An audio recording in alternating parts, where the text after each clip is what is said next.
గొప్ప దేవానికి స్తోత్రాలు చెల్లిస్తున్నాం. మా ప్రియ సహోదరులు, నీ దాసులు, మా సహదాసులు, మాలో ప్రతి ఒక్కరితో ఏదో ఒక విధమైన ప్రేమ అనుబంధము కలిగి అందరికీ ప్రియుడిగా, అందరికీ ఆత్మబంధువుగా, అందరికీ అత్యంత ప్రియమైనటువంటి సంతోషకరమైన వ్యక్తిగా తండ్రి, అందరూ కావాల్సిన వాడని నాకు కావాలి అని అనుకునేటటువంటి ఒక ప్రేమ మూటగానైనా మా మధ్యలో జీవించినటువంటి దేవపాలన గారు నిత్య మహిమ సన్నిధిలో చేరినాడు, ధన్యుడైనాడు. నేను వందనాలు. వారిని మీరు పిలుచుకున్నారు. వారు ఏమీ నష్టపోలేదు. వారు బాగున్నారు, కానీ కింద మేము గాయపడ్డాము. అమ్మగారు వారికి సత్యమని గాయపడ్డారు. వారి కుమారుడు, కుమార్తెలు, వారి పిల్లలు కూడా, ఇంకనూ వారి బంధువర్గమంతా గాయపడి ఉన్నారు. ఈ సమయంలో నువ్వు పలికిన ఓదార్పు మాటల కొరకు స్తోత్రాలు. వాక్యం ఎరుగని వారెవరు ఇక్కడ లేరు కనుక నీకు స్తోత్రం. అందరికీ వాక్యం తెలుసు, తెలిసిన వారు, వాక్యం బాగా ఎరిగి అనేక సార్లు విన్నవారు, చెప్పగలిగిన వారే ఇక్కడ ఉన్నారు కనుక నీకు స్తోత్రము. ప్రభు, మరొకసారి ఈ సందర్భానికి అవసరమైన వర్తమానము మాకందరికీ కావలసిన వర్తమానం పరలోకం నుండి పంపించి మమ్మల్ని ఆశీర్వదించమని యేసు అతి పరిశుద్ధ నామంలో స్తుతించి ప్రార్థిస్తున్నాం తండ్రి. ఆమేన్.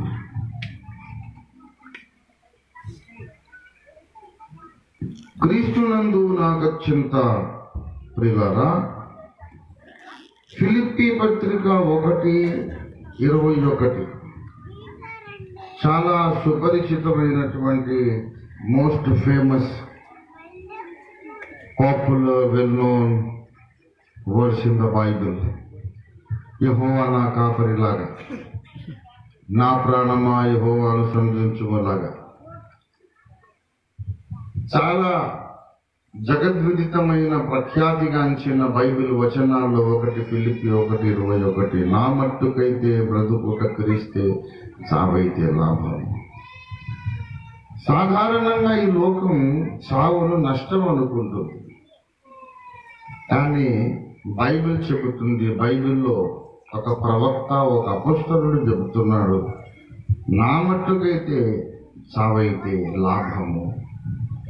వేరే వాళ్ళు అదొక గాయం అనుకుంటారు, నష్టం అనుకుంటారు, ఉపద్రవము, ప్రమాదం అనుకుంటారు.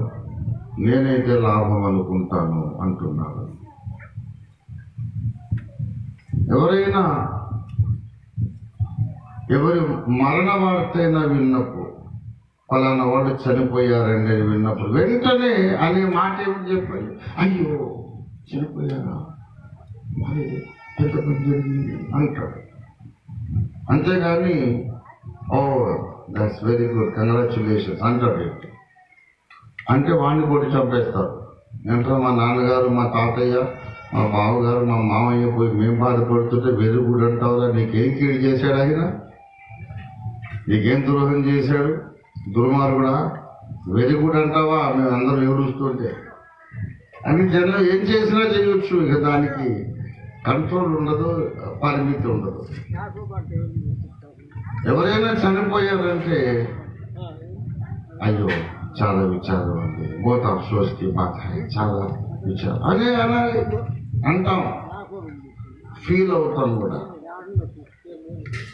ఎందుకు నష్టము అంటే, ఎందుకు బాధపడతారంటే బోల్డ్ కారణాలు చెప్పవచ్చు. ఆయనకు అనుబంధం పెంచుకున్న వ్యక్తులకు ఇప్పటి నుండి ఆయన కనిపించడు, మాట్లాడడు, కమ్యూనికేషన్ ఉండదు. అసలు కళ్ళకు మరుగై ఆయన లేనటువంటి ఆ పరిసరాల్లో మనం బ్రతకాలి. చీటికి మాటి జ్ఞాపకం వస్తారు. ఏదైనా కష్టం ఉంటే వెంటనే నాన్న అని వెళ్ళేవాళ్ళు, ప్రార్థన చేసేవాళ్ళు, ధైర్యం చెప్పేవాళ్ళు. ఇప్పుడు ఎవరి దగ్గరికి వెళ్ళాలి? పెద్ద గ్యాప్ క్రియేట్ అవుతుంది. ఆ శూన్యం ఎవరు నింపుతారు? ఒక మనిషి చనిపోయాడు అంటే ఏడవటానికి బోల్డ్ కారణం ఉంది, అయ్యో అనడానికి బోల్డ్ కారణం ఉంది. కానీ నేనేమో చాలా మేలు అంటాడు. ఇదే విచిత్రం. పౌలు గారిని అడుగుదాం, ఎందుకండి మీకు చావు ఎందుకు మేలు? క్రైస్తవులు కూడా చావుని మేలు అనుకోరు. ఎందుకంటే సాక్ష్యాలు చెప్పేటప్పుడు చెప్పటం మనకు ఆనవాయితీ. దేవుడు గత కాలం అంతా మనల్ని కాపాడి సంరక్షించి సజీవుల లెక్కలో ఈ భూమి మీద నిలిపాడు, దేవునికి స్తోత్రము అని సాక్ష్యం చెప్తాం. అంటే మనం సజీవుల లెక్కలో ఉన్నాము అంటే ఇంకా చచ్చిపోలేదు కనుక దేవుడు మనకు మేలు చేశాడు. అదే కదా మన ఉద్దేశం. మనం బ్రతుకున్నాం కాబట్టి దేవుడు మనల్ని కాపాడాడు, మేలు చేశాడు. అది చచ్చిపోయిన వాళ్ళందరికీ దేవుడు కీడు చేశాడు అన్నమాట. బ్రతుకున్నందుకు మనకు మేలు అయిపోయింది. చనిపోయిన వాళ్ళకు మన దేవుడు ఏం చేసినట్టు? కీడు చేసినట్ట. నాకు అర్థం అదే కదా అది. కాబట్టి మరణమును ఎందుకు మేలు అనుకోవాలి అనే విషయాన్ని కూడా మనము గ్రహించటం భక్తి సాధనలో అదొక భాగం. ఏడవటానికి దుఃఖపడడానికి బోల్డ్ కారణాలు ఉన్నాయి. కానీ ఇది మేలు, నాకైతే మేలు, నా మట్టుకైతే మేలు. మీరు కీడు అనుకోవచ్చు, ప్రమాదం అనుకోవచ్చు. మరణమే కనుక నాకు సంభవిస్తే చాలా మేలు జరిగింది అనుకుంటాను అంటున్నాడు పౌలు. ఎందుకు అంటే దీనికి బోల్డన్ని కారణాలు ఉన్నాయి. ప్రకటన గ్రంథము 14వ అధ్యాయం 13వ వచనం ప్రకారం వారు తమ ప్రయాసములు మాని విశ్రాంతి పొందుతారు. అక్కడ చెప్పాడు, ఒక దైవస్వరము, పరలోక సంబంధమైన స్వరం వినబడింది అంతటా. ఇప్పటి నుండి ప్రభువునందు మృతులు ధన్యులని వ్రాయమని పరలోకం నుండి ఒక స్వరము చెప్పగా వింటిని. అవును, నిజమే. చదవండి దయచేసి. వారు తమ ప్రయాసములు మాని విశ్రాంతి పొందుదురు. వారి క్రియలు వారి వెంట పోవునని. ఎందుకు మేలు అంటే భూమి మీద నరుల కాలము యుద్ధకాలము కాదా అన్నాడు యోబు గ్రంథంలో 7వ అధ్యాయం 1వ వచనంలో. మానవ జీవితం అనేక రకాల ప్రయాసములతో నిండి ఉన్నది. Struggle for survival. నేను బ్రతకాలి, నా కుటుంబాన్ని బ్రతికించుకోవాలి, కాయ కష్టం చేయాలి, సంపాదించాలి, ఎన్నో బరువులు బాధ్యతలు ఉన్నాయి. ఈ ప్రయాసమంతా మాని వారు విశ్రాంతి పొందుతురు. ఒకసారి పరదేశికి వెళ్ళిన తర్వాత మీకు అక్కడ ధాన్యం పండించాలని అవసరం లేదు, ఉద్యోగం అనే అవసరం లేదు, ఇప్పుడు ఆకలి వేస్తుంది ఎలాగా అనేది ఏమి లేదు. నిత్యము దేవుని సన్నిధిలో ఆనందించటం, దేవుని స్తుతించటం, ప్రభు ముఖం చూడటం, భక్తులతో కబుర్లాడుకోవటం, దేవదూతల పలకరింపులు, నిత్య మహిమానందము. ఈ భూమి మీద ఉన్నంత వరకు ఏదో ఒకటి చేసి నేను బ్రతకాలి, నాపై ఆధారపడ్డ వాళ్ళను బ్రతికించాలి. ఈ బాధ్యత అక్కడ లేదు. అక్కడ ఆకలైనా, దాహమైనా, వ్యాధి అయినా, మరణమైనా, వడగాడిపోయిన ఏది ఉండదు. నిత్యానంద ప్రపంచంలోకి వెళ్ళిన వాళ్లకు మేలు జరిగింది కానీ వాళ్లకు కీడు జరగలేదు. ఇంకొక విషయం, చావు నాకు మేలు అని అనడానికి కారణం ఏంటంటే ఇక భయంగా బ్రతకాల్సిన సమయము అయిపోయింది. భయము లేకుండా బ్రతకొచ్చు. దయచేసి మొదటి పేతురు పత్రిక 1వ అధ్యాయము 17వ వచనం. పక్షపాతము లేకుండా క్రియలను బట్టి ప్రతి వారిని తీర్పు తీర్చువాడు తండ్రి అని మీరు ఆయనకు ప్రార్థన చేయుచున్నారు గనుక మీరు పరదేశులై ఉన్నంత కాలము భయముతో గడుపుడి. దేనికి భయం చెప్పండి? ఎందుకు భయంగా బ్రతకాలి? ఎందుకంటే పౌలు తన భయాన్ని చెప్పాడు. అనేకులకు సువార్త ప్రకటించి నేనే భ్రష్టుడనైపోదునేమో. 1 కొరింథీ పత్రిక 9వ అధ్యాయం 27వ వచనం. గాలిని కొట్టినట్లు నేను పోట్లాడలేదు గాని ఒకవేళ ఇతరులకు ప్రకటించిన తరువాత నేనే భ్రష్టుడనైపోదునేమో అని నా శరీరమును నలగొట్టి దానిని లోపరుచుకొనుచున్నాను. మనకు 60 ఏళ్ళు వచ్చినా 70 ఏళ్ళు వచ్చినా ఈ శరీరము మట్టి శరీరము, ఈ శరీరంలో పాప మరణాల నియమం ఉన్నది. ఇది నా మనస్సునందున్న దైవ నియమముతో పోరాడుచున్నది.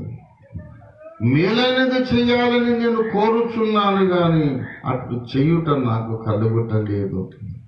నాలో నిరంతర పోరాటము, అందుకే దాన్ని నలగొట్టుకుంటున్నానన్నాడు పౌలు. ఈ శరీరము మంచిది కాదు, శరీరము భక్తికి సహకరించదు. ఆత్మ ప్రార్థన చేద్దామంటే శరీరం ఏం అక్కర్లేదు, నిద్రపోదామంటుంది. సువార్త చెబుదామని ఆత్మ అంటుంది, మనం చెప్తే ఎవడు విన్నాడు, ఎవడు రక్షణ పొందాడు, అవసరమా ఇప్పుడు అంటుంది శరీరం. శరీరం ఆత్మకు విరోధముగా పోరాడుచున్నది. ఆత్మేమో దేవుని కొరకు ఆలోచిస్తుంది, దేవుణ్ణి సంతోషపెట్టాలని ఆలోచిస్తుంది. కానీ ఈ శరీరంలో ఒక నియమం ఉన్నది, అది దైవ నియమానికి అగెన్స్ట్గా, వ్యతిరేకంగా ఎప్పుడూ పోరాటం చేస్తోంది. పౌలంతటి వాడికి భయం పట్టుకుంది. ఎన్నో ప్రసంగాలు చేసి 3వ ఆకాశానికి వెళ్ళి వచ్చి అనేక సంఘాలు కట్టి మర్మాలు బోధించి పత్రికలు రాసి లేఖనాలే రాసి దయ్యాలు వెళ్ళగొట్టి తుదకు నేను భ్రష్టుడనగుదునేమో అని భయం పట్టుకుంది. అందుకే పేతురు కూడా చెప్పాడు, పరదేశులై ఉన్నంత కాలం, అంటే మట్టి శరీరంలో బ్రతికినంత కాలం భయముతో గడపాలి. ఈ శరీరం రాలిపోగానే మనలో ఉన్న దైవ నియమానికి వ్యతిరేకంగా పోరాడే శక్తిగా మన నుండి వెళ్ళిపోయింది. ఎంత గొప్ప విడుదలంటే ఇంకా పరలోకం ఎక్కడో లేదు, నేను ఇప్పుడు నాలో ఉన్నదే పరలోకం అనిపిస్తుంది. ఒక 30, 40, 50, 60, 70, 80 ఏళ్ళు, 100 ఏళ్ళు యుద్ధ రంగంలో బ్రతికాము. ప్రతి క్షణం దేహాన్ని నలుగొట్టుకోవాలి. దేవుని చిత్తం చేయడానికి కృష్ణానదికి వరదొస్తే, గోదావరికి వరదొస్తే ఎదురీదినట్టు ఎదురీది దేవుని చిత్తం జరిగించాలి. అంత పోరాటం ఒక్కసారిగా ముగిసిపోయింది. శరీరంలో ఉంటే పరిశుద్ధ జీవితం కొరకు ఏటికి ఎదురీదినట్టు ఉంటుంది. శరీరం రాలిపోతే పల్లంలో సైకిల్ దొక్కినట్టు రైమని వెళ్ళిపోతుంది అన్నమాట. మరణం అనేది భక్తునికి గొప్ప విడుదల, పరిశుద్ధత కొరకైన పోరాటము నుండి విడుదల. దేవునికి వ్యతిరేకంగా పోరాడే ఈ యొక్క వ్యతిరేకమైన శరీరము నుండి మనకు విడుదల. ఈ దేహము నుండి విడుదల కావాలని మనందరం ఎదురు చూస్తున్నాము అట. పౌలు భక్తుడు చెబుతాడు, రోమా పత్రిక 8వ అధ్యాయము 23వ వచనం చూడండి. అంతేకాదు ఆత్మ యొక్క ప్రథమ ఫలముల నొందిన మనము కూడా దత్తపుత్రత్వము కొరకు అనగా దేహము యొక్క విమోచన కొరకు కనిపెట్టుచు మనలో మనము మూలుగుచున్నాము. ఈ దేహము విమోచింపబడాలి, ఇది మహిమ శరీరంగా మారాలి. పాప మరణముల నియమము లేని శరీరంగా మారాలి. అలా మారనంత వరకు ఇది మనకు శత్రువే కాదు, మనకు మిత్రుడు కాదు. అందుకే ఈ శరీరాన్ని గురించి పెద్ద కేక పెట్టేశాడు పౌలు భక్తుడు. అయ్యో నేనెంత దౌర్భాగ్యుడను, ఈ శరీరం నుండి నన్నెవడు విడిపించును. రోమా పత్రిక 7వ అధ్యాయము 24వ వచనం చూడండి. రోమా 7:24. అయ్యో ఇట్టి మరణమునకు లోనగు శరీరము నుండి నన్నెవడు విడిపించును? అయ్యో నేనెంత దౌర్భాగ్యుడను, ఇట్టి శరీరమునకు ఇట్టి మరణమునకు లోనైన శరీరము నుండి నన్నెవడు విడిపించును? నన్నెవడు విడిపించును? Deliverance from my own body. ఫరో దాస్యము నుంచి విడుదల, ధర్మశాస్త్రము నుండి విడుదల, రోగము నుండి, పాపము నుండి విడుదల, సాతాను అధికారము నుండి విడుదల, ఎన్నో రకాల విడుదల కావాలి. కానీ ఇప్పుడు పౌలు అంటాడు, అవన్నీ తర్వాత బాబు, ఈ శరీరము నుండి నన్నెవడు విడిపించు. ఇదే నాకున్న పెద్ద ప్రాబ్లం, పెద్ద సమస్య. నా శరీరం, అయ్యో నేనెంత దౌర్భాగ్యుడు. ఆ విడుదలే భక్తుని మరణం. అయ్యో నన్నెవడు విడిపించు. యేసునాథుడు మనకు చేసే గొప్ప మేలు ఏమిటంటే, ఈ దేహాన్ని విమోచించడానికి, దీన్ని మహిమ దేహంగా మార్చడానికి కొంతకాలము ఈ దేహాన్ని మనకు దూరం చేస్తాడు. బాబు, నీ దేహాన్ని పాప మరణముల నియమము లేని దేహంగా మారుస్తాను. నీ శరీరములో నుండి ఆ పాప నియమాన్ని పారద్రోలి వేసి పరిశుద్ధ మహిమ దేహంగా మార్చి నీకు ఇస్తాను. కాస్త నీ శరీరం నాకు కొన్నాళ్ళ వరకు ఇచ్చే అని తీసుకుంటాడు. డ్రై క్లీనింగ్ షాప్లో బట్టలు ఇవ్వాలి. ఈ బట్టలు నేనే తొడుక్కుంటాను, ఇలాగే ఉతకమన్నాడు అనుకోండి, మనం మొత్తాన్ని కలిసి డ్రై క్లీనింగ్ మెషిన్లో వేసేయాలి. బట్టలు తెల్లబడితే ఆ తర్వాత తొడుక్కోవడానికి మనం ఉండవు. బట్టలు తెల్లగా ఉతకాలంటే ఒంటి నుంచి తీసి ఇచ్చేయాలి. బట్టలు విడిచి వాడికి ఇచ్చేయాలి. వాటిని మనం మూల పట్టుకొని కూర్చుంటాం, అవతల మూల ఉతకమంటే అలాగ కుదరదు, వీలు పడదు, వదిలేసేయాలి. వాడికి ఇచ్చారు, 1 వీక్ అయ్యాక రా అంటాడు, వారం తర్వాత నుండి 10 రోజులు అయ్యాక రండి అంటాడు. ఆ 10 రోజులు మన బట్టలు మన దగ్గర ఉండవు, వాడి దగ్గర ఉంటాయి. వచ్చేసరికి తెల్లగా సుందరంగా మారిపోయి వస్తాయి. దేవుడు కూడా మన శరీరాన్ని విమోచించడానికి, మహిమ దేహంగా మార్చడానికి డ్రై క్లీనింగ్ షాప్లో బట్టలు ఇచ్చినట్టు మీ బాడీ నాకు ఇచ్చేయండి అంటాడు. అదే భక్తుని మరణం. దేవుడికి ఇస్తాము శరీరం, పరదేశంలో రెస్ట్ తీసుకుంటాం. రెండవ రాకడ సంభవిస్తుంది. అప్పుడు దేవుడు దేవపాలన గారిని పిలిచి, బాబు ఇదిగో నువ్వు నాకు ఇచ్చినటువంటి కోటు మళ్ళీ తొడుక్కోమని ఇచ్చేస్తాడు. అప్పటికల్లా ఆ శరీరంలో పాప నియమం ఉండదు, మరణ నియమం ఉండదు, ఏ విధమైన వ్యతిరేక శక్తి ఉండదు. ఆదాము పాపం చెయ్యకముందు ఎట్టి శరీరం ఉండిందో, మన ప్రభు అయిన యేసు మరణించి లేచిన తర్వాత ఆయనకి ఎటువంటి శరీరం ఉండిందో అటువంటి శరీరంగా మారిపోతుంది. దేవుని స్తోత్రం కలుగును గాక. హల్లెలూయా. కనుక భక్తుని మరణం అనేది దేవుడిచ్చే విమోచనలో భాగం. దేవుని స్తోత్రం కలుగును గాక. ఆయన ఇచ్చే విమోచనలో, విడుదలలో భాగం. కనుక సంతోషంగా ఆయనకి ఇచ్చేయాలి. ప్రభా, ఈ పాడు శరీరము, ఈ పనికి మాలిన శరీరం నన్ను బాధ పెడుతుంది, నన్ను బాధ పెట్టని శరీరంగా, మహిమ శరీరంగా మార్చి నాకు ఇవ్వు, నీకు అప్పగించేస్తాను అని ఇచ్చేయాలి. ఈ మర్మం ఎరిగిన వాడు కనుక పౌలు అంటాడు, చావైతే నాకు లాభము. ఈ శరీరంలో ఉన్నంత వరకు కాస్త భయంగానే బ్రతకాలి అన్నాడు. ఇంకో కారణం ఏంటంటే శోధకుడు ఉన్నాడు, శోధించేవాడు ఉన్నాడు. వాడు పరదేశకు రాలేడు, శోధించలేడు. ఇక్కడ ఉన్నంతకాలం శోధన ఎదుర్కొంటూనే ఉండాలి. ఆకాశ మండలం ముందున్న దురాత్మల సమూహములతో మనం పోరాడుచున్నాము ఈ భూమి మీద ఉన్నంత వరకు. పరదేశకు వెళ్ళిపోతే ఈ పోరాటం కూడా ఉండదు. ఆ దురాత్మల సమూహముల కంటే పైన ఉన్నటువంటి మూడవ ఆకాశంలో మనం ఉంటాం. దేవుని స్తోత్రం కలిగింది కాక. హల్లెలూయా.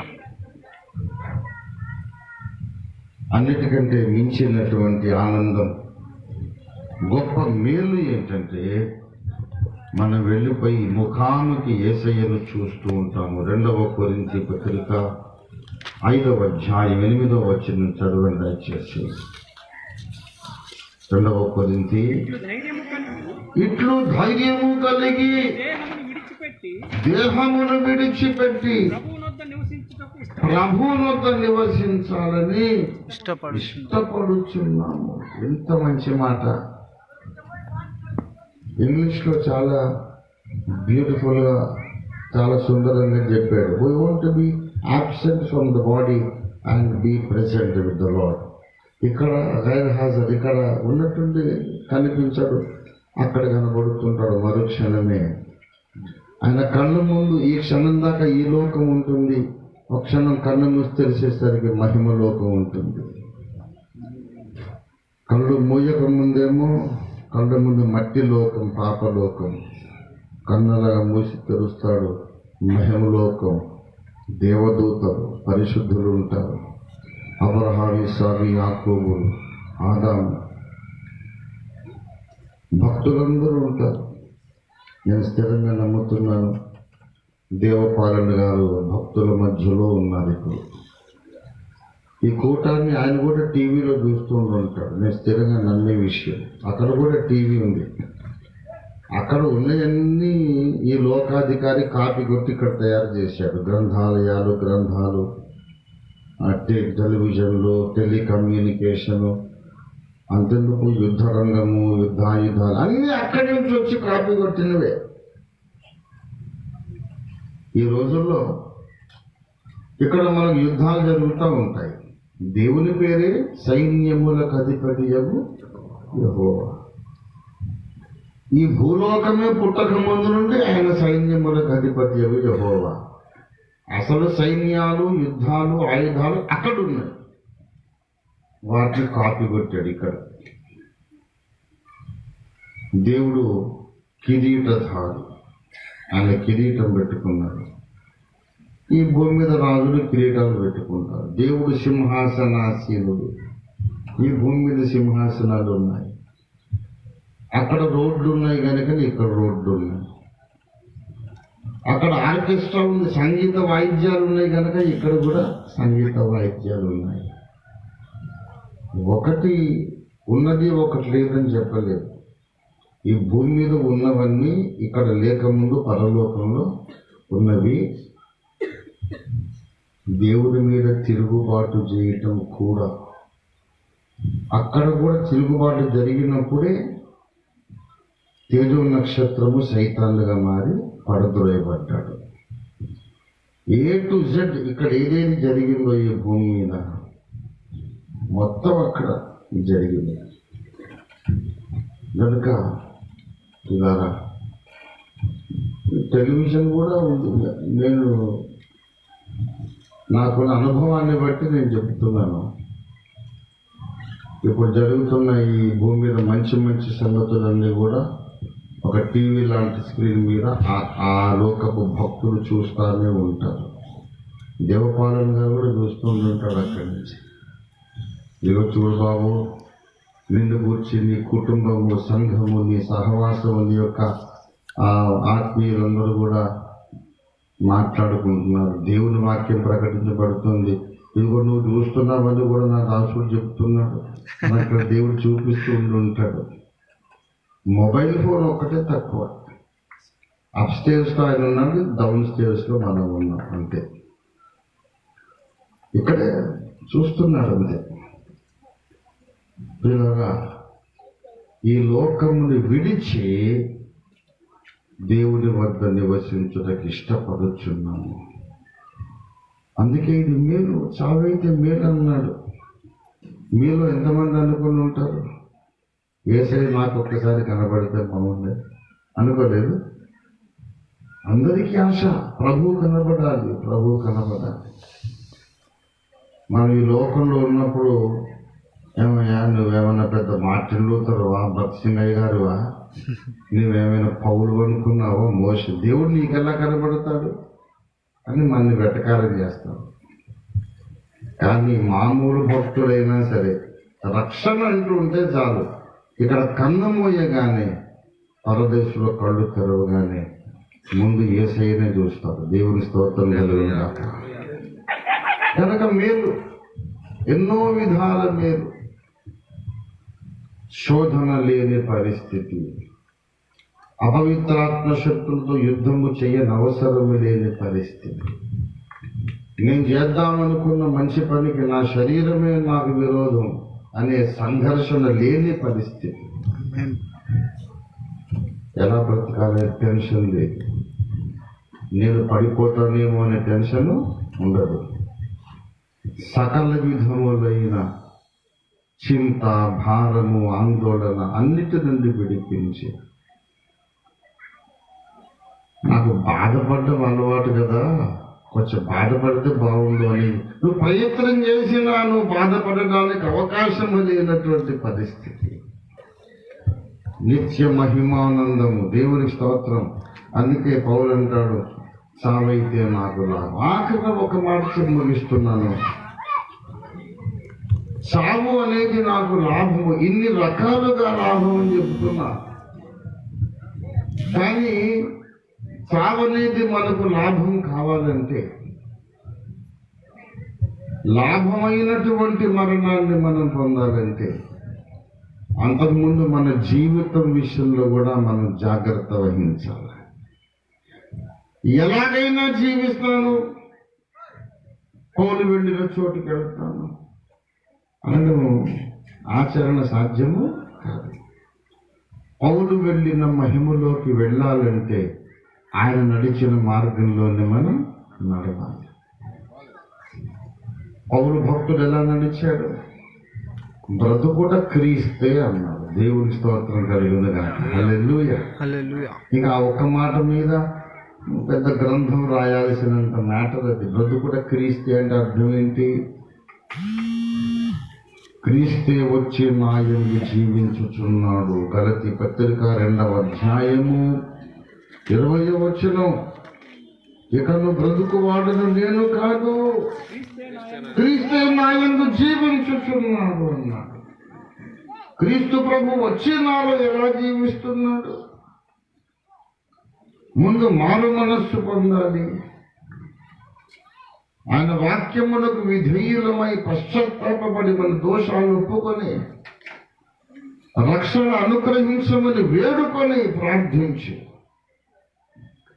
ఆయన మాట ప్రకారం నీళ్లలో ముంచడము, బాప్తిస్మం పొందాలి. ఆ తర్వాత ఆయనకు విధేయులమై నడవాలి. ఆయనకి ఇష్టముగానే ప్రతి దానిని మనలో నుండి తీసివేసుకుంటూ అనుదినము మారు మనసు పొందుతూ, ఏది తప్పని మనకు తెలుసో దాని నుండి నిరంతరం పక్కకు తిరిగి దేవుని వైపు తిరిగి నిత్యము మారు మనసు పొందుతూ నడవాలి. బ్రతుకుట క్రీస్తే అంటే అది. పౌలు భక్తుడు దేవుని యందు మహారోషము, దేవుని కొరకు మహా ఆసక్తి కలిగిన వాడు. ఎంత ఆసక్తి అంటే చాలా ఆసక్తి పరుడు, కానీ రక్షణ సంకల్పం అర్థం కాలేదని. రక్షణ పొందక ముందు సంగతి చాలా ఆసక్తి పరుడు, పాస్టర్ను కొడుతున్నాడు. స్త్రీలు, పిల్లలు, వృద్ధులు అందరినీ కొట్టి, హింసించి, చంపించి, చెరలో వేయించి. ఎందుకయ్యా క్రైస్తవులను హింసిస్తున్నావు అంటే, వీళ్ళందరూ ధర్మశాస్త్రానికి విరోధంగా, మోషేకు విరోధంగా నజరీయుడైన యేసును దేవుడు అంటారు. భ్రష్టులు వీళ్ళు చంపేసేయాలి, దైవద్రోహులు అంటారు. ఎప్పుడైతే కళ్ళు తెరుచుకున్నాయో, అయ్యో ఎంత తప్పు చేశాను, అసలు యెహోవాయే దేవుడు, యేసు దేవుడు కాదనుకున్న పిచ్చోడిని యెహోవాయే యేసుగా వచ్చాడని నాకు ఇప్పుడు అర్థమైంది. ఈయనే దేవుడు, అబ్రహాం, ఇస్సాకు, యాకోబుల దేవుడు ఈయనేనని అర్థమైంది. నమ్మి బాప్తిస్మం పొందాడు. అప్పటి నుండి నా కోసం కాదు క్రీస్తు కొరకు జీవిస్తాను అనుకున్నాడు. దేవుని స్తోత్రం కలుగునుగా. హల్లెలూయా. నేను భోజనం చేయడం ఆయన కొరకు, పానము చేయడం ఆయన కొరకు, బ్రతుకైనా చావైనా యేసయ్య కొరకు, ఆయన కొరకు నా ప్రాణమైన అర్పించడానికి సిద్ధంగా ఉన్నాను అని ప్రకటించి తన జీవితాన్ని పానార్పణముగా అంటే ఒక చుక్కైనా మిగలకుండా పాత్రలు గుమ్మరించినట్లు తనకున్న ఆరోగ్యము, తనకున్న ఐశ్వర్యము, తనకున్న పలుకుబడి అంతటిని ధారపోసి సువార్త ప్రకటించడానికి తను తాను అంకితం చేసుకున్నాడు. అయ్యో, సువార్త ప్రకటించకపోతే నాకు శ్రమ, నేను రుణస్థులను, యూదులకును గ్రీసు దేశస్థులకును జ్ఞానులకును మూఢులకును నేను అప్పుపడి ఉన్నాను. సువార్త చెప్పకుండా ఎలా ఉండాలి? రాత్రి మొదళ్ళు నేను సువార్త చెబుతాను. నా బ్రతికే ఇది నా జీవిత గురి, జీవిత పరమావధి. సువార్త చెప్పకపోతే నేను బ్రతకడం అనవసరం అని జీవితమే త్యాగం చేసి హతసాక్షిగా మరణించాడు. ప్రియులారా, అలాంటి భక్తునికి చావైతే లాభమే. మరి అలా కాకుండా పేరుకు మాత్రం క్రైస్తవులంగా జీవించి మోకాళ్ళ జీవితం లేదు, దేవునితో సమాధానము లేదు, బైబిల్ చదవడం లేదు, సువార్త చెప్పడం లేదు, శరీర కోరికలు, మనస్సుకున్న కోరికలు నెరవేర్చుకుంటూ దేవునికి అసహ్యమైన జీవితాలు గడిపి ఆ తర్వాత మన టైం వచ్చినప్పుడు వెళ్ళిపోయాం అనుకోండి. ఎలాగైనా వెళ్ళాలి, దేవునికి ఇష్టలుగా బ్రతికినా వెళ్ళాలి, దేవునికి ఇష్టం లేకుండా అసహ్యులుగా బ్రతికినా వెళ్ళాలి. భక్తులు పోతారు, భక్తిహీనులు పోతారు, వేషధారులు వెళ్ళిపోతారు, యథార్థవంతులు కూడా వెళ్ళిపోతారు. కానీ అందరికీ ఈ సాక్ష్యం ఉండదు, చావైతే లాభమని. నిజమైన రక్షణానుభవము పొంది మార్చబడ్డ హృదయాలతో, మార్చబడ్డ జీవిత విధానముతో దేవుని స్నేహితులుగా జీవించిన వాళ్ళు మాత్రమే చెప్పగలరు, చావైతే నాకు లాభం. క్రైస్తవ సమాజంలో అలవాటు అయిపోయింది బైబిల్లో వచనాలు వాడేసుకోవడం. అప్పుడు బాగా తాగి తందనాలాడి చెడు తిరుగుళ్ళు తిరిగి రోగాల పుట్టగా మారిపోయి చచ్చిపోతే వాడికి కూడా జ్ఞాపకార్థ కూటం పెట్టి పైన వచనం, నీతిమంతుల్ని జ్ఞాపకం చేసుకున్నట ఆశీర్వాదకరం. వీడు నీతిమంతుడు ఎప్పుడయ్యాడు? మారు మనసు లేదు, నీటి బాప్తిస్మం లేదు, తాగుడు మానలేదు, తిరుగుడు మానలేదు, చచ్చిపోగానే నీతిమంతులు అయిపోతారు. అలా జరగదు బాబు. అనేక మంది చనిపోయే వాళ్ళలో అనేక మంది అగ్నిగుండానికే వెళుతున్నారు. పరదేశకు వెళ్ళే వాళ్ళు బహు తక్కువ మంది. ఆ తక్కువ మందిలో నిస్సందేహంగా ఇవాళ దేవపాలన గారు ఉన్నారు. ఆయన సంగతి వదిలేద్దాం. ఆయనకేమి ఇప్పుడు మనం చెప్పిన లాభం లేదు, చెప్పకపోయినా నష్టం లేదు. ఆయన ఏ మహిమలో ఉన్నారో ఉన్నాడు. మన సంగతి ఏంటో చూసుకుందాం. రక్షణ పొందేవారు కొద్ది మందేనా అంటే అవును, చాలా కొద్ది మంది అన్నాడు యేసయ్య. మన పోరాటము, మన బోధ, మన ప్రయత్నం అంతా ఏంటంటే ఆ కొద్ది మంది అన్నాడే యేసయ్య. ఆ కొద్ది మందిలో నేను ఉండాలి. దేవుని స్తోత్రం కలిగిన కాక ఆ కొద్ది మందిలో నేను ఉండాలి. లేకపోతే మన పాండిత్యం అంతా వ్యర్థము. ఈ ఊర్లో ఈ లోకంలో మనకి ఎంత పరువు, ప్రతిష్ట, పలుకుబడి ఎన్ని ఉన్నా సరే కన్ను మూసి పరదేశంలో కన్ను తెరవలేని పరిస్థితి ఉంటే మనకన్నా దౌర్భాగ్యులు ఈ లోకంలో ఉండరు. మన రిటర్న్ టికెట్ అయితే కన్ఫర్మ్ అయిపోయింది, డేటే మర్చిపోయాం. అది ఎప్పుడో తెలియనక్కర్లేదు. ఏ క్షణాన్ని పిలుపు వస్తుందో తెలియదు. దేవపాలెం గారికి సడన్ గా పిలుపు వచ్చేసింది, వెళ్ళిపోయారు. నాకు రావచ్చు, నీకు రావచ్చు, తెలీదు. కానీ ఏ క్షణాన్ని పిలుపు వచ్చినా దేవపాలన గారికి ఇబ్బంది లేదు. దేవునితో సమాధాన పడి ఉన్నారు, దేవునితో చేయి పట్టుకుని ఒక తండ్రి చేపట్టుకొని నడక నేర్చుకుని చిన్న పిల్లవాడు నడిచినట్టుగా దేవునితో నడిచారు దేవపాలెం గారు.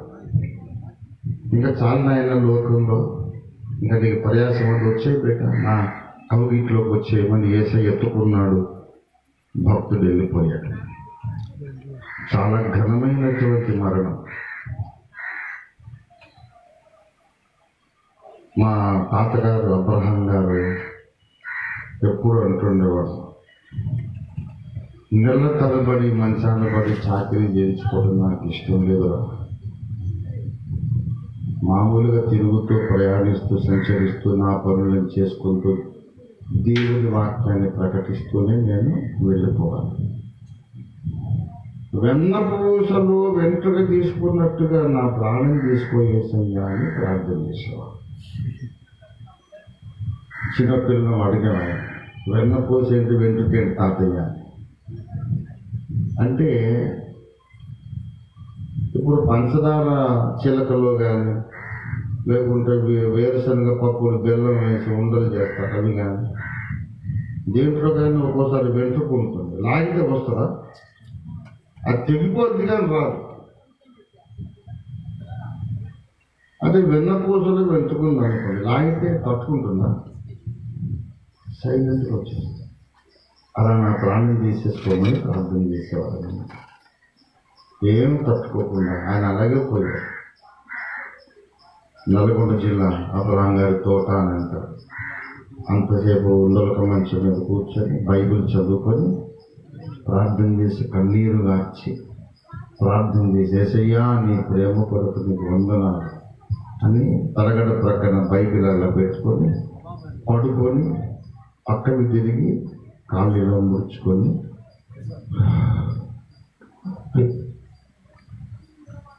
చూస్తుండగానే పిల్లలు పరిగెత్తుకెళ్ళి తాతయ్య తాతయ్య ఎక్కడ తాతయ్య వెళ్ళిపోయాడు. మూడో ఆకాశం.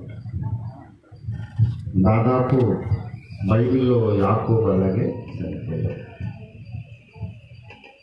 దావీదు అలాగే చనిపోయాడు, అబ్రహాం అలాగే చనిపోయాడు, దేవపాలెం గారు కూడా దాదాపు అలాగే ఆఖరి దాకా వాక్యం చెప్తూనే దేవునితో నడుస్తూనే హనోకు వెళ్ళిపోయినట్టు వెళ్ళిపోయారు. దేవుని స్తోత్రం కలిగినాక హనోకులాగా దేవపాలెం గారు దేవునితో నడిచాను, దేవుడు అతన్ని తీసుకొని పోయాను, అతడు మన మధ్య లేకపోయాను. మూడో ఆకాశంలో దేవదూతల మధ్యలో ఆనందిస్తున్నారు. దేవపాలెం గారి వ్యక్తిత్వము, జీవితము, సేవ నాకెప్పుడూ గొప్ప స్ఫూర్తి, గొప్ప ఇన్స్పిరేషన్. నేను అంత మంచివాడిని కాదు, నేనైతే యథార్థంగా చెప్తాను. దేవపాలెం గారు ఎవరితో ఎప్పుడు గొడవ వేసుకోవడం చెప్పే కదా, నేనైతే గొడవలకి వెళ్ళేవాడు. నాకు నచ్చని పని ఏమన్నా జరిగితే ముందు నేను వెళ్తా గొడవకి. ఆయన చాలా మంచి, నాకంటే చాలా మంచివాడు ఆయన. నాకెప్పుడూ ఒక మంచి ఆదర్శము, చక్కని స్ఫూర్తి దేవపాలెం గారు. నేను అనుకుంటా మీరు చాలా మంది నాతో ఏకీభవించగలరు, ఇదే సాక్ష్యం చెప్పగలరు. నాకన్నా ఆయన చాలా మంచివాడండి, చాలా సాత్వికుడు, మృదు స్వభావం. యేసునే తన నీతిగా ధరించుకున్న దేవపాలెం గారు, క్రీస్తు నాలో జీవిస్తున్నాడనే అనుభవం కలిగిన దేవపాలెం గారు, దేవుని శక్తిని బట్టి నీతి ప్రవర్తన కలిగి జీవించిన దేవపాలెం గారి యొక్క స్మరణ మనకు చాలా ఆశీర్వాదకరం. మనం కూడా ఆ మార్గం నడుద్దాం, అదే సాక్ష్యం కలిగి మన సమయం ఇప్పుడు దానికి సిద్ధంగా ఉందాం. దేవుడి మాటలు దీవించిన కాక రండి మనం ప్రార్థన చేసుకుందాం.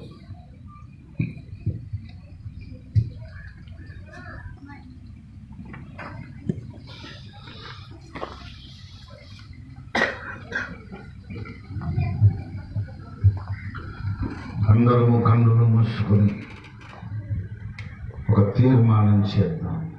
యేసయ్యా, నా సమయం ఎప్పుడు వస్తుందో, నేను రక్షణ పొంది మారు మనస్సు అనుభవం, నిరంతర మారు మనస్సు అనుభవం కలిగి ప్రతి దినము మారు మనస్సు పొందుతూ దేవాన్ని ఆయాసకరమైన మార్గము నాలో లేకుండా తీసివేయమని నిరంతరం ప్రార్థన చేస్తూ బ్రతికేవాడిని నేను కాదు, క్రీస్తే నాలో జీవిస్తున్నాడనే అనుభవం కలిగి పౌలు భక్తుడు ఏ విలువల కొరకు జీవించినాడో అదే విలువల కోసం నేను జీవిస్తూ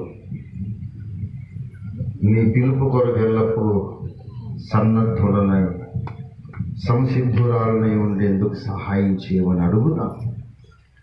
I want to be ready and I want you to be ready. నేను సిద్ధంగా ఉంటాను, మీరు సిద్ధంగా ఉండండి. దేవుని చిత్తం మరొకలాగా ఉంటే ఆయన మన ఆయుష్కాలం పొడిగించి కడగూర ధ్వనించేదాకా భూమి మీద బ్రతికిస్తే అందుకు కూడా సిద్ధంగా ఉండాలి. దేవుడు తీసుకున్న రెడీగా ఉండాలి. కడగూర ధ్వనించేదాకా బ్రతకమన్నా సిద్ధంగా ఉండాలి. దేవుని చిత్తమే, మన చిత్తం కాదు. అందులో చాలా మంది మరణం ద్వారా దేవుని దగ్గరికి వెళ్తారు. చాలా మంది సంఘం ఎత్తబడినప్పుడు ఎత్తబడి వెళ్ళిపోతారు. ఎత్తబడిన సంఘం, పునరుద్ధానులైన సంఘం యేసు రెండవ రాకడలో మధ్యాకాశంలో కలుసుకున్నప్పుడు అక్కడ పాత నిబంధన, కొత్త నిబంధన, భక్తులందరూ ఉంటారు, దేవపాలన గారు ఉంటారు. మనం కూడా ఉందాం అక్కడ. సిద్ధపడదాం. అంచదీనమందు దూత బూరనూదుచుండగా నిత్యవాసరంబు తెల్లవారగా రక్షణందుకున్న వారి పేర్లు పిలుచుచుండగా నేను కూడా చేరియుందునచ్చట.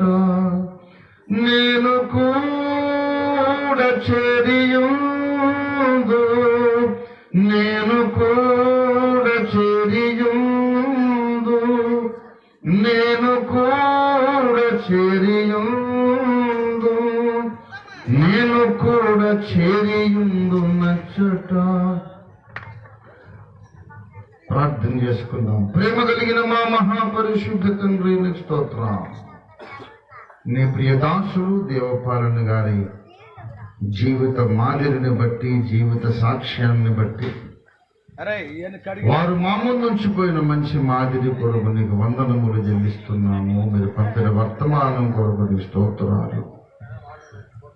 ఇవాళ మా హృదయాలు కొంత భారభరితమై ఉన్నప్పటికీ మాకందరికీ బాహాటంగా తేటగా తెలిసినైన నష్టం జరిగింది మాకే గాని దేవపాలన గారికి ఏ నష్టము జరగలేదు. వారు లాభపడ్డారు, లబ్ధి పొందారు, ధన్యులైనారు, విశ్రాంతిలో ఉన్నారు కనుక నీ స్తోత్రం. మేమందరమును అలాంటి ధన్యకరమైనటువంటి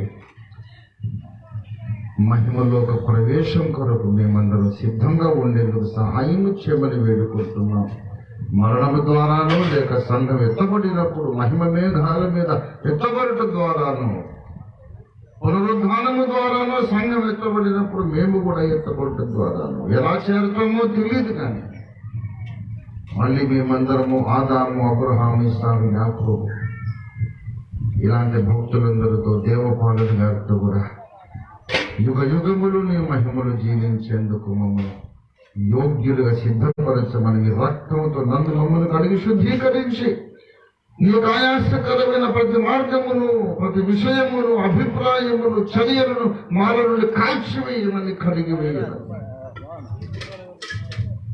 రిటర్న్ జర్నీ కొరకు నిత్యము సన్నద్ధులమైన కృపదాయిచ్చేమని యేసు పరిశుద్ధ నామములో స్తుతించి ప్రార్థిస్తున్నాం తండ్రి. మన తండ్రి అయిన దేవాది దేవుని శాశ్వత ప్రేమ, సర్వలోక రక్షకుడైన యేసుక్రీస్తు నాథుని అనంత కృప, పరిశుద్ధాత్మ దేవుని తోడి దివ్య మనోహర సహవాసము, ఆనందించే సమయోచిత సహాయము, దివ్యాదరణ చేదు వచ్చిన మనకందరూ మరి ప్రత్యేకంగా మహిమ ప్రవేశం చేసిన, ఈ లోకము నుంచి నిష్క్రమించి మహిమలో ప్రవేశించిన దేవపాలన గారి కుటుంబ సభ్యులకు సదాకాలము తోడై ఉండును గాక. ఆమీన్, ఆమీన్, ఆమీన్. యేసు రక్తమునకే జయము. ప్రభు యేసు రక్తమునకే జయం. ప్రభు యేసు నామమునకు సంపూర్ణ జయం. అపవాదికి వాని సమస్త క్రియలకు అనంత నాశనము కలుగును గాక. ఆమేన్. అందరికీ వందనాలు.